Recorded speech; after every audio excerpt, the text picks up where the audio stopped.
Well, good morning, everyone, and welcome to another PVALC live stream. As always, we want to thank our sponsors, Southwest 66 Credit Union, for sponsoring all of our 2023 live streams this year. We're very appreciative of their sponsorship and donation.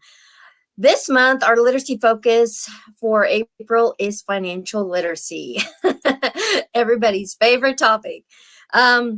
But financial literacy does have significance for the financial conditions of all the individuals and families and communities that we serve. So it's an important topic that we need to discuss. So today we welcome Mary Liz Burns with AARP to discuss financial literacy. Welcome, Mary Liz. We're so happy to have you today. Oh, I'm so happy to be here, Alba, and to all the folks that are watching. We're going to have fun today. Let's just say that. Let's keep it Yes. positive. It's about money and some fun. Money can be fun, right? Or Absolutely. finances can be fun. They don't need to be stressful or affect your well-being. So first of all, Mary Liz, tell us briefly about yourself and tell us a little bit about what you do at AARP. Absolutely. So I'm Mary Liz Burns, as Alba said, and I've been with AARP, and we call all kinds of things. AARP is perfect. So whatever way you want to call it, we take all names, good ones for us. I've been with them for over 20 years.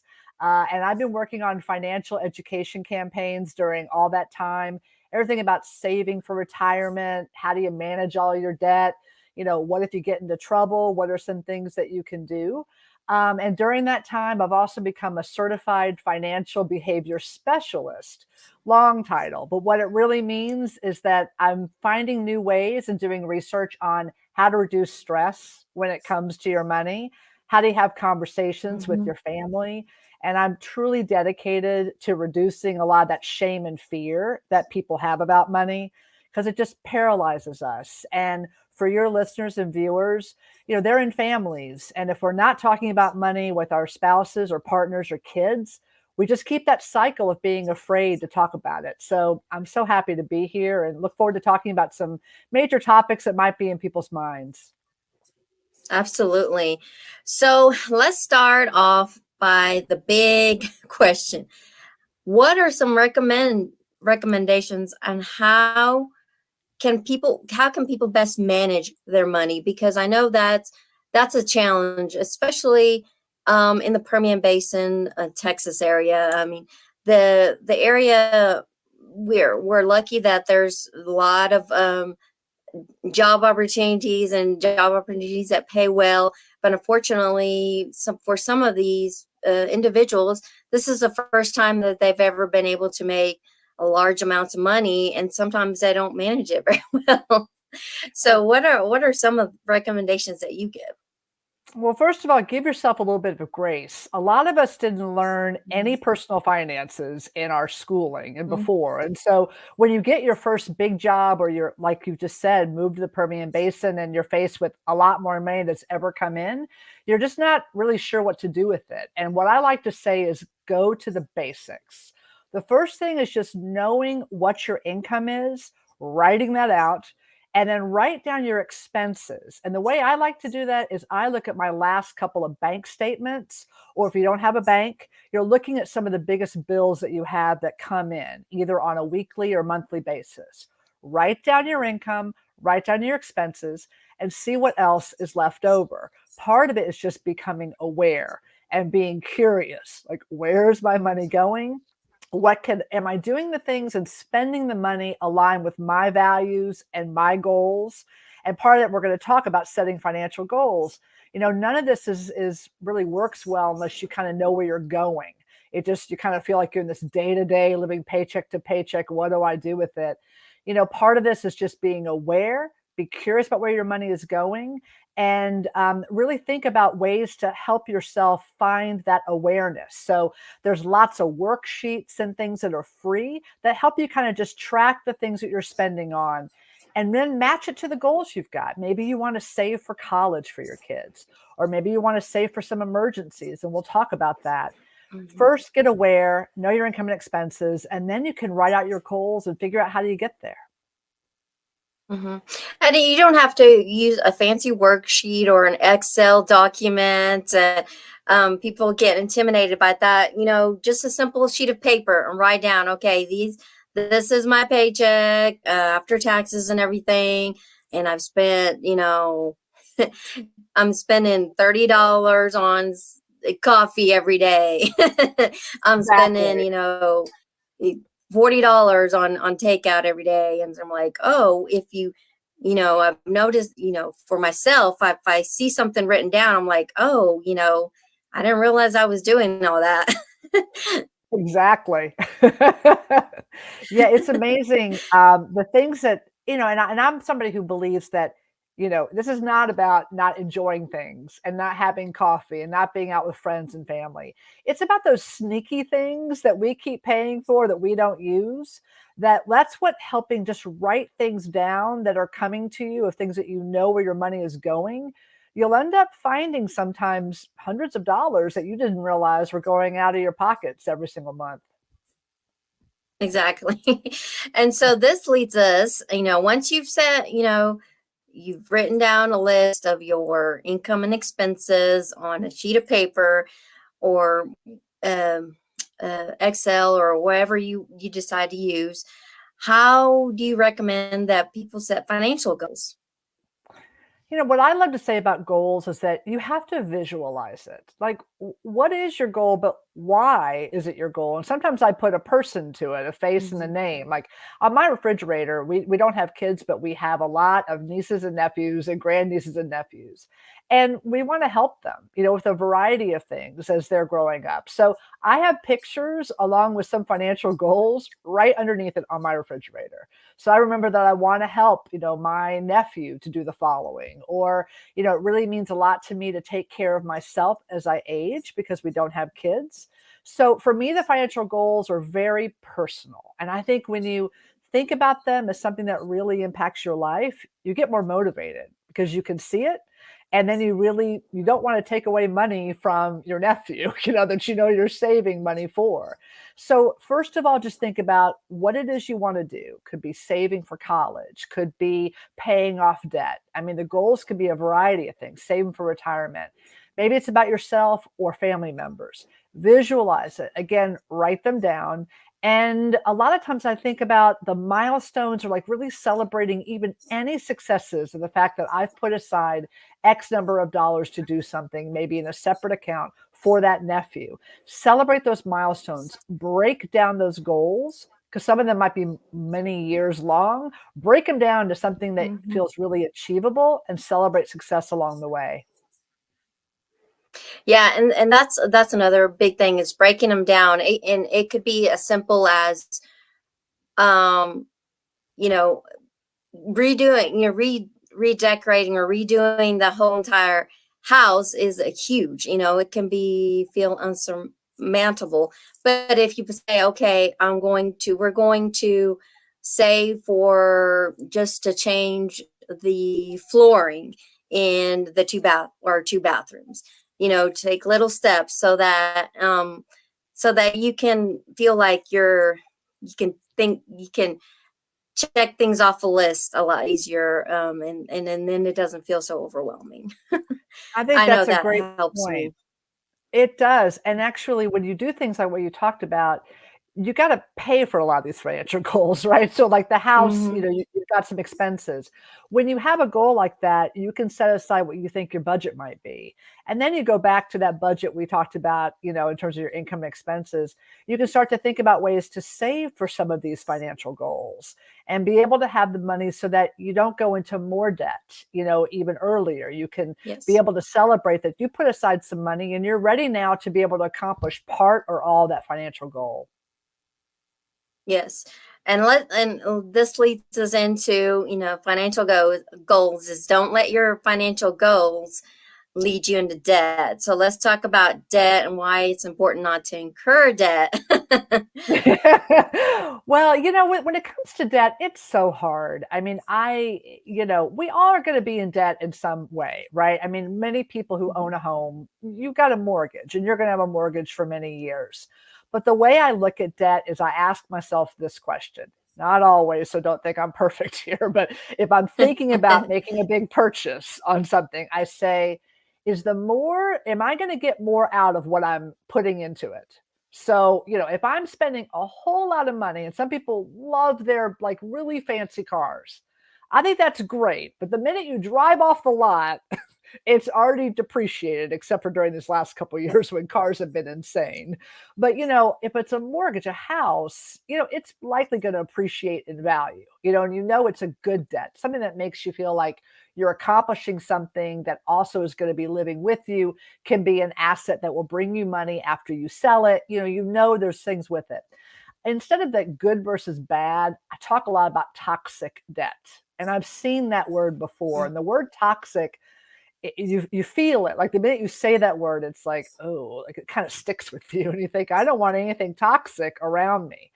And some of Yeah. those debts are really hard, especially when some unscrupulous, as we call them, lenders come after people who just are getting big paychecks, like many of your viewers. And they're like, maybe, you want to buy that really big home you can't afford, or something, something really brand new and shiny. It's those payday lenders, those rent Hmm. to own, the title loans, personal loans, and my least favorite one of them, credit card holders. Credit card debt. We all have some credit card debt, but it's amazing that now the interest rates are the highest they've been in 3 decades, 24% on average. So if you're Hmm. only paying the minimums, you're not paying off your balances, it becomes toxic debt because you're just paying more to the credit card companies, and it's very hard to pay them off. It takes forever to do that.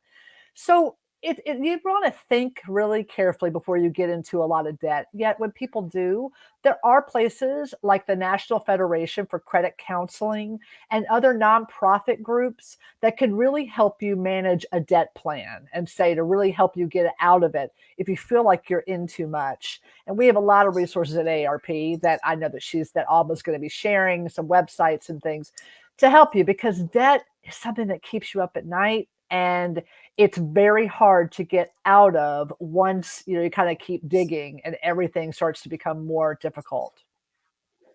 Absolutely. Credit cards are the worst. Those interest rates will eat you alive as well. So if And you possible, just avoid them as much as you can.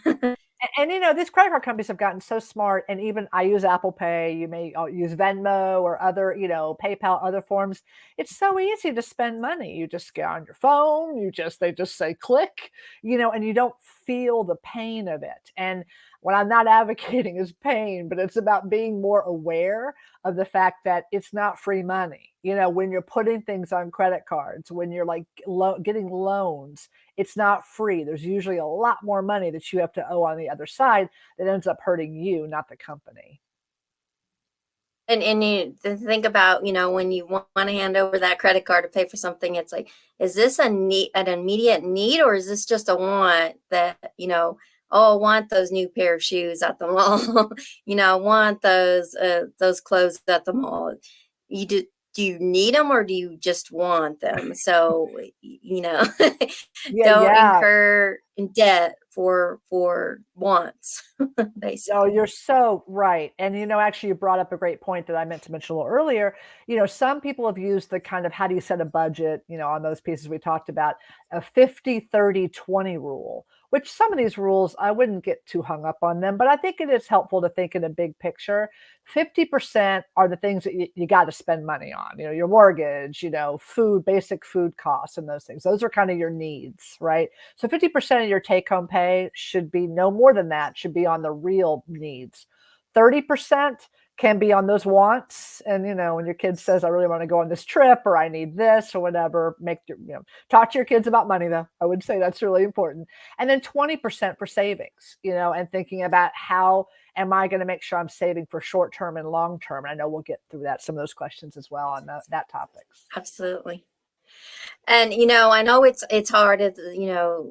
I'm sure some of our viewers, followers, are like, well, all the Mary Liz, this is great, great, and wonderful, but it's with the inflation that's happening and the economic turmoil that's happening right now, it's like, how I can't, I don't have hardly any money to save or to put towards my debt. So, what are some of your recommendations, Mary Liz, to inflation proof your budget and money? I know everything costs more nowadays, but um, I there's still know. ways to budget proof your budget and your money. Inflation is so tough. We hear from our members at AARP all the time, especially people on fixed incomes. So folks who are a little older and maybe only on Social Security or only on very limited income. And, they're like, I can't afford my pills. I can't afford, the food costs. I mean, the cost of eggs and some of those basics just went through the roof. At ARP, we actually do a pretty good tracker of things like when the prices are falling and some of our basics needs and things. So definitely check it out at some point, because I find that some things are actually seasonal in terms of prices. So one thing I do is just try to be aware. And one recommendation is like when things are the most expensive, not to buy them, and there is some seasonality to some things like outdoor equipment, or, something related to, some of those things that may not be totally a need. But what I'd like to say, a couple things. One is it's about reducing your expenses. I mean, to inflation proof your income, part of it is just figuring out ways to reduce your expenses. And then secondly, it's having to make sure you have some emergency savings, which is that short-term savings, because in a high inflationary environment, folks do a couple things. One is sometimes they end up like pulling out money from their investments, and think, I need that money, I'm going to need it. You don't want to do that, because that's the long-term budget. You want to make sure you have your money grow for you. A lot of your viewers are in their 20s, 30s, 40s, 50s. You've got time, let that money grow for you. But when it comes to like those emergency savings, I mean, making sure that folks can be able to just really have some money for themselves and be able to have maybe 3 to 6 months of that emergency savings of expenses. So that way, when things are really high and you know that you may have something coming due, you've got some additional money to pull from, and you've looked at your budget to try to figure out how to reduce expenses. I mean, it's not foolproof, but there are some tweaks and things that you can make, and know that a lot of people are truly struggling, and that living paycheck to paycheck is real.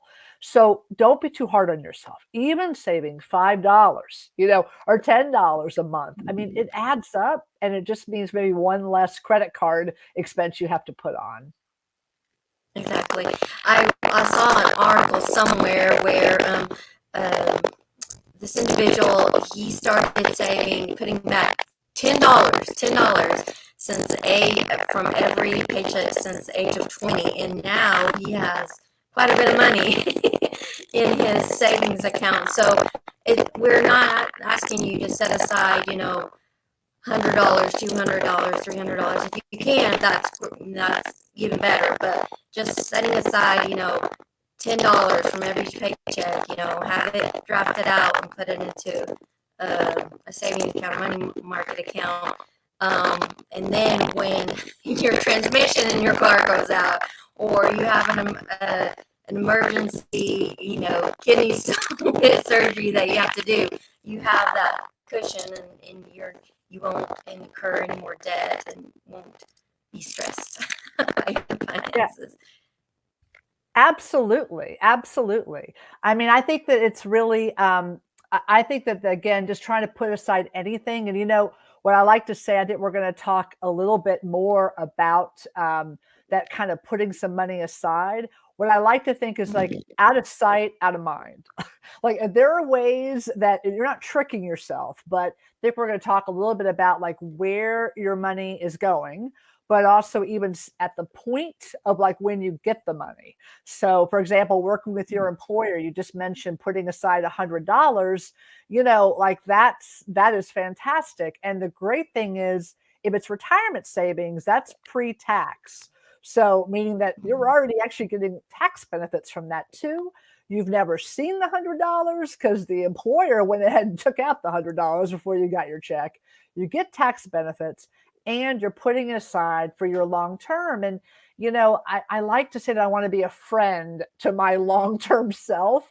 That when I look back, when I'm in my 70s and 80s, and I'm thinking, what did I do good for myself? One of the things I want to say, and what I've been very strong on, especially for women, because we live longer, we don't make as much many times as men, and we have to save as much as we can as we age because of those factors. And I like to be able to say I did something good for myself, and I made some choices that seemed a little bit like a sacrifice, but I try to make it easy, like that. At the point of when you get the paycheck, I didn't even see that $100. I'm doing something good for myself. Absolutely. So, yeah, you touched a little bit on emergency funds and, some bank and non-bank options.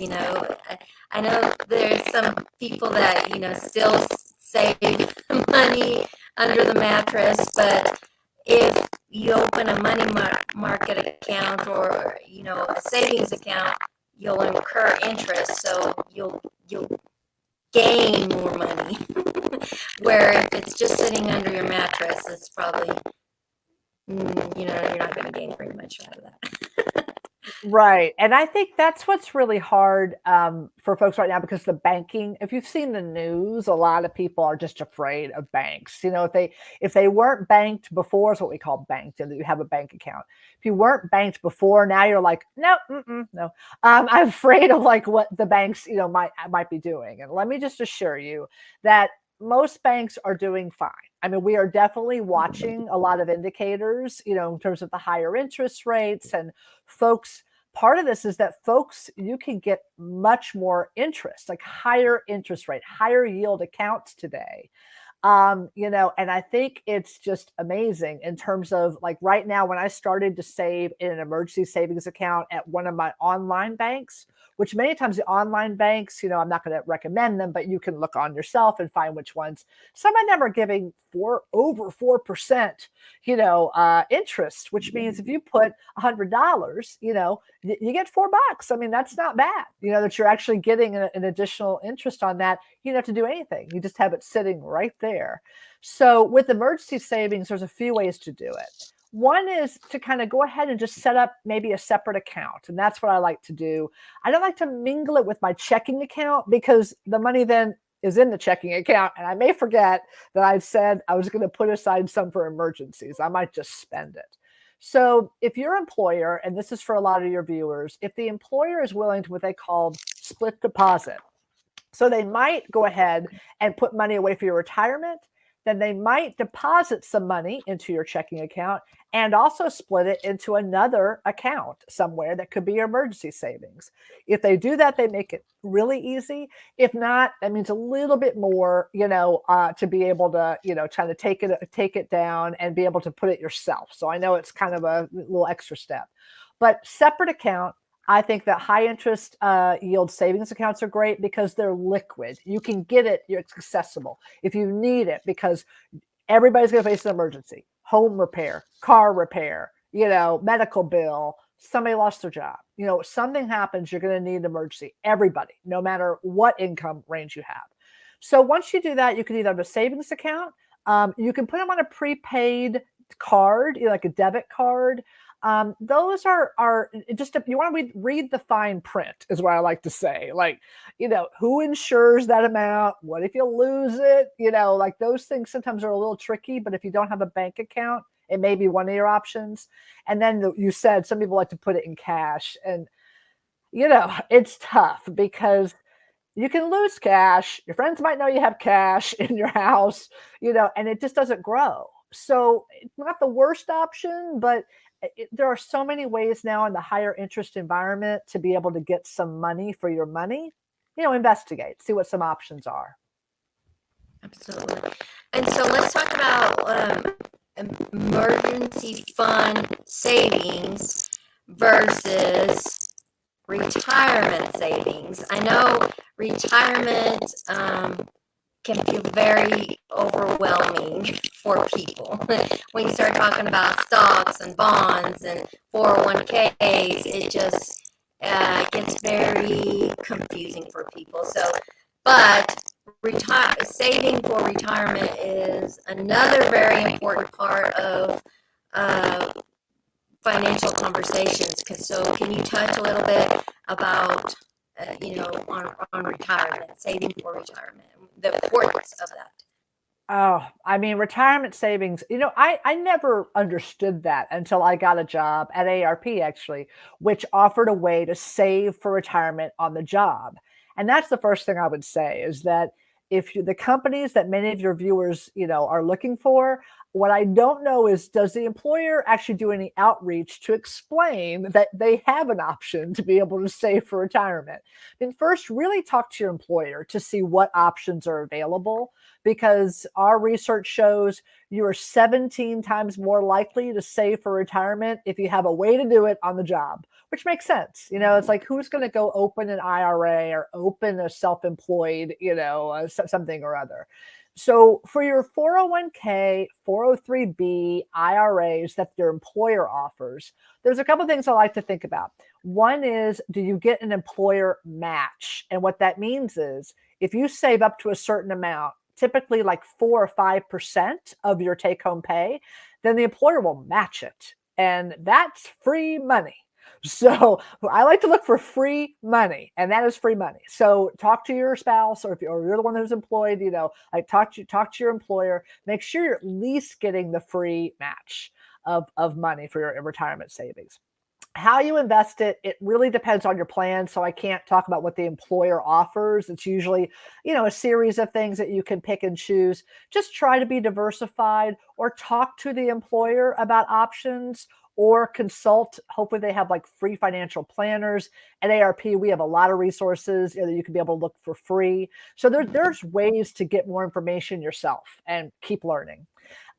Folks say you should be saving 10 to 15% of your take home pay for retirement. If you're like 40 or 50 and starting a little bit later in life, you got to save at least that amount, if not more. If you're in your 20s, start with 5%, start to five or, whatever you can get to the match and grow it each year. I mean, when you get a bonus, when you get a raise, instead of spending that additional take home money, put a little bit more for yourself. And anything you're doing on the 401k side, if it's pre-tax, you're saving yourself taxes. I've also done a Roth, which the difference between a regular 401k or a regular IRA and a Roth one is that you got to pay taxes on the Roth already, but then you can take out withdrawals tax-free when you need them, and you don't have to wait always to a certain age. So there's pros and cons. Tons of information on our site, on other sites, NerdWallet, any of those. There's tons of great sites out there to get information. But talk to your friends and family, talk to your spouse, talk to your employer. Saving for your future now, you're going to thank yourself in later on. And don't feel like it's ever too late. Whenever you can start is a good day. Yes.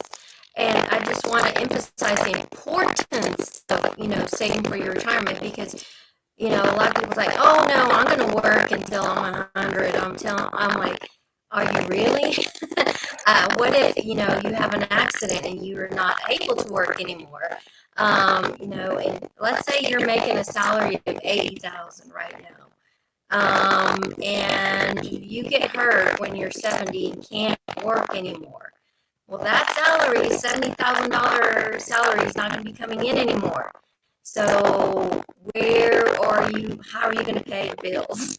How are you going to have a home, shelter over or home over your head, and things like that. So think about that. It's like, some people say, oh, my kids will take care of me. Well, there's people like me and you, Mary Liz, that we don't have kids. So you got to think about that too. And some kids, they may not want to take care of you. They have their own life and they might not be too emotionally or financially be able to take care of you as well. So you got to think about your financial well-being. And that's such a great point. And it is really important to talk about these things with your family because, sometimes these assumptions are made. Sometimes there's cultural expectations, totally understand. But if you don't talk about them, and really talk about like the fact of like how you're saving for your future as the parents to their children, then, you're going to set the right model, for folks. And I also know that, the time comes by so quickly. And when we are leaving our careers or transitioning to something else, because of longevity, we may have a 30 to 40-year retirement to fund, even if you've been in good health up until that time. Thank God for Social Security disability for folks who really do have a job, have a fall, on the job. But that doesn't pay, enough to be able to pay for everything that folks need. So have those conversations, save for your future. Again, there's a lot of resources on how to do it. Start small and build. You don't have to be perfect from the beginning. Just save a little bit, and that compound interest, like over time, really matters. Yes. And so let's talk about this. This leads into the next conversation is creating positive financial behaviors and having conversations. So many people don't want to have conversations about their finances or their retirement or their their debt. But it's important that we break those stereotypes and those barriers and start having conversations about finances. I really agree. And I think I've seen some recent surveys. You've probably seen the same thing. 70% of Americans are stressed about money, and that's across income groups. So, if you feel like you're a lower income spectrum like that, it's not just you. It's like everybody is stressed about money. When you're stressed, you shut down. You don't want to talk about it. And I know it's not easy. Like in my family, it was a taboo. Like how I got really interested in this whole thing was that I didn't understand why my parents didn't want to talk about money. Like I didn't get it. We seemed to be okay, and actually we're okay, which a lot of my friends may not have been okay. But it felt like it was something kind of dirty or something like inappropriate to talk about. And as a woman, I'm looking at my longevity potentially, and I don't have kids, as we talked about. It's like I need to get smarter about money just generally and understand when a financial professional is talking only to my husband, I get mad because I want to also be talked to and feel like I count. And so I've just made it my goal. One of my goals is to keep talking about money, especially for women, that we all need to get, in touch with ourselves, but men too. It's not just only about women, all of us. So what I like to, Yes. for some folks, it depends on what your communication style is in your family. For my husband and I, we do like monthly kind of check-ins on some of the topics that we know are tough.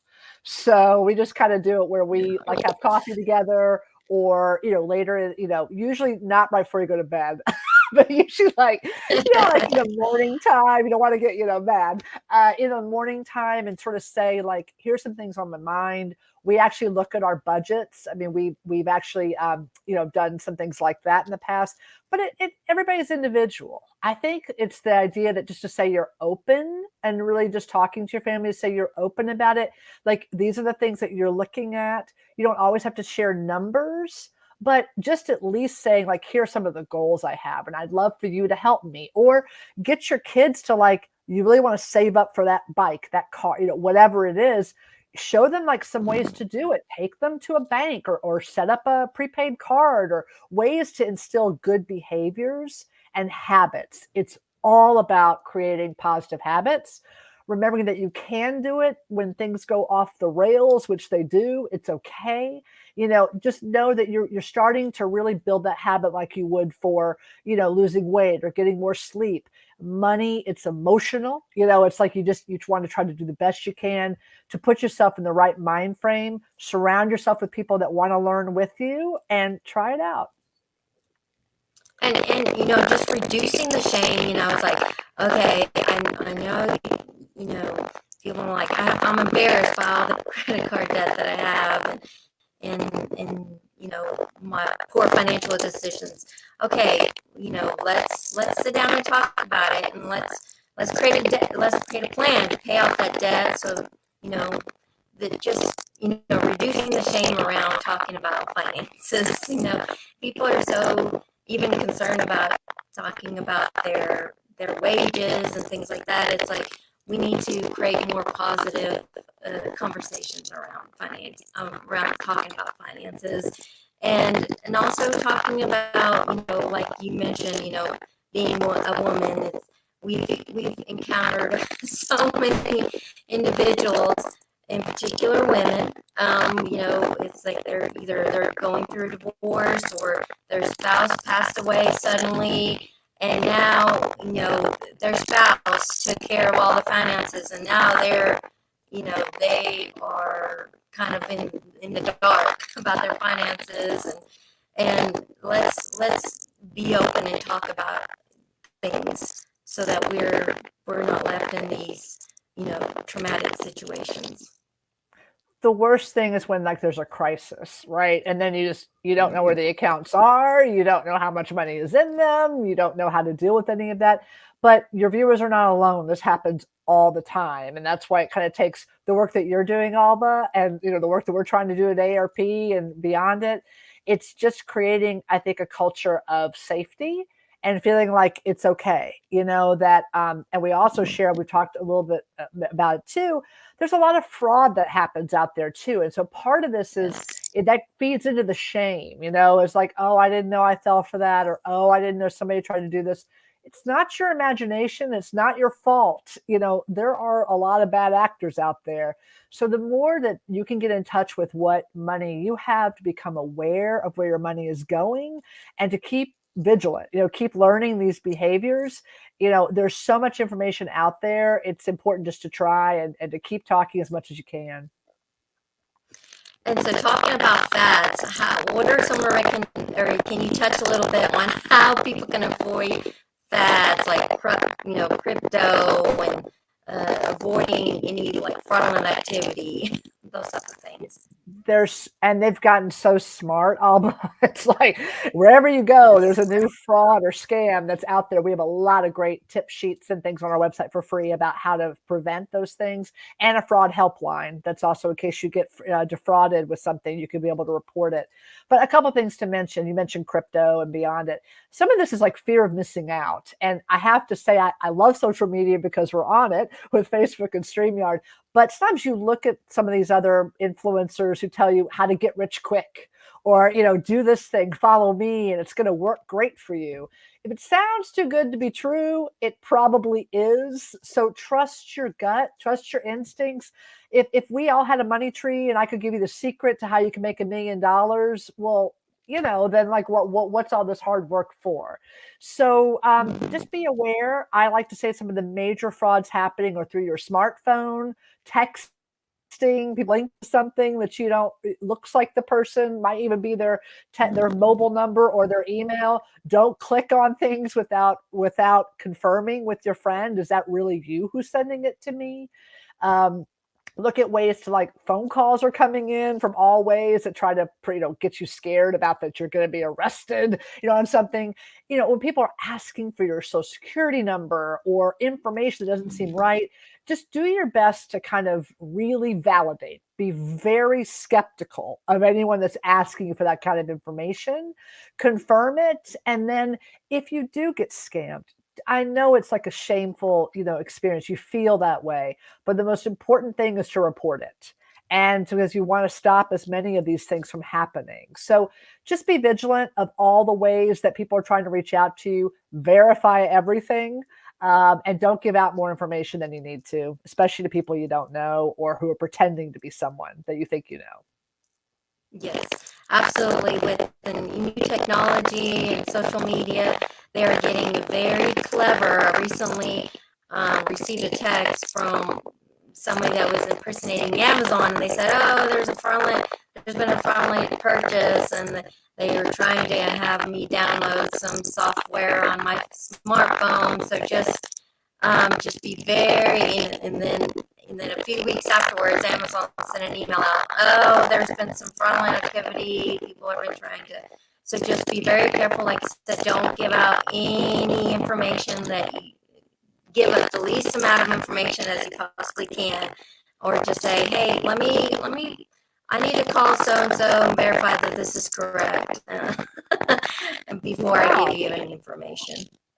I mean, we've done studies that like it's literally trillions of dollars that are lost every year to fraudulent activities. And it's hard to get the money back. So, that can be very difficult, but that's why, doing the best you can to like just be really vigilant, just every time you're getting this email pop up, or look for that little lock sign for every website that you're checking on, especially if you're doing online shopping, which this is what people do. They take the website and they like, maybe miss a letter or something because they know you type in, instead of coals, I'll make that up, or something where you have in Texas, you put coal. And then all of a sudden that says, oh, shopping, ready to like buy a dress. And then it asks for your credit card. And you realize you just gave information to a company that is not even the company you meant to. So they're really Yes. sneaky. And I think it's just a matter of being so tight with the information, credit card information, personal information you give to anyone.